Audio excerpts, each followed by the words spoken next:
হরে কৃষ্ণ। আজকে পাপমোচনী একাদশী। আমি আপনাদের মধ্যে শেয়ার করব আমার মায়ের হাতে রান্না করার সাগুদানার পায়েস। প্রথমে দুধ ফোটাতে বসানো হয়েছে, এখন সাগুদানাগুলো দিয়ে দিয়েছে।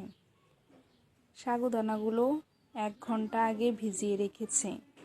এগুলো খুব শক্ত ইস্কনের সাগু, তো কিছুক্ষণ আগে ভিজিয়ে রাখলে তাড়াতাড়ি সিদ্ধ হয়ে যায়। একটু নেড়ে নিচ্ছে। এখন দিয়ে দিয়েছে কিশমিশ। কিশমিশটা দিলে ভালো হয়।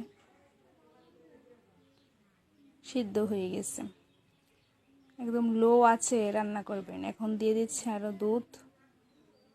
আগে অল্প দিয়ে সিদ্ধ করেছে, এখন গরম করে রাখা দুধটা দিয়ে দিল।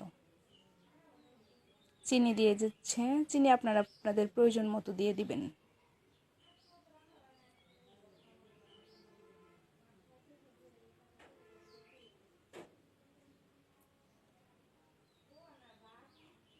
তেজপাতা দিয়ে দিল।